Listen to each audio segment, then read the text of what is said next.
আসসালামু আলাইকুম সবাইকে। আপনারা যারা দীর্ঘদিনের জন্য স্ত্রীকে মালয়েশিয়াতে নিতে চান তাদের জন্য কি উপায় বা কোন মাধ্যম? এটার একটা সহজ মাধ্যম হচ্ছে স্টুডেন্ট ভিসা। আপনি চাইলে কিন্তু আপনার স্ত্রী যদি এসএসসি বা দাখিল পাস হয় তাহলে খুব সহজেই আপনার স্ত্রীকে মালয়েশিয়াতে নিয়ে যেতে পারেন স্টুডেন্ট ভিসায়। স্টুডেন্ট ভিসায় থাকতে পারবে প্রথম ডিপ্লোমাতে যদি ভর্তি হয় তাহলে 2.5 বছর থেকে 3 বছর, এবং পর্যায়ক্রমে তিনি ব্যাচেলর বা মাস্টার্স করতে পারবে। সো উনি চাইলে দীর্ঘদিন থাকার সুযোগ আছে এখানে।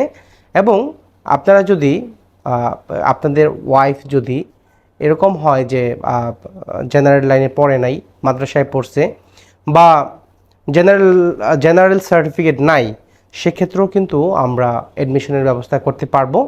সো আপনারা যারা দীর্ঘদিনের জন্য স্ত্রীকে মালয়েশিয়াতে নিতে চান এই পন্থাটা অবলম্বন করতে পারেন, এবং একটু সময় হাতে নিতে হবে।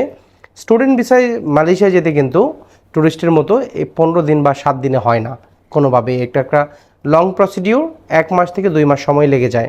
সুতরাং আপনাদের যাদের হাতে সময় আছে তারা কিন্তু স্টুডেন্ট ভিসায় আপনার ওয়াইফকে নিতে পারেন, এবং এটা খুব সহজ এবং সুন্দর মাধ্যম, এবং আপনারা খুব সুন্দরভাবেই ওইখানে বসবাস করতে পারেন। যদি আপনার সন্তান থাকে তাহলে চাইলে আপনার স্ত্রী যদি এখানে ব্যাচেলর কমপ্লিট করা থাকে, মাস্টার্সে যদি ভর্তি হয় বা পিএইচডিতে ভর্তি হলে আপনার কিন্তু সন্তানরাও ডিপেন্ডেন্ট ভিসায় মালয়েশিয়াতে থাকার সুযোগ পাবে, চাইলে আপনিও পাবেন। সো আপনার যদি অলরেডি ভিসা থাকে তাহলে তো আছে, যদি না থাকে চাইলে আপনার স্ত্রীর ভিসার এগেনস্টে ডিপেন্ডেন্ট ভিসায় আপনি থাকতে পারেন।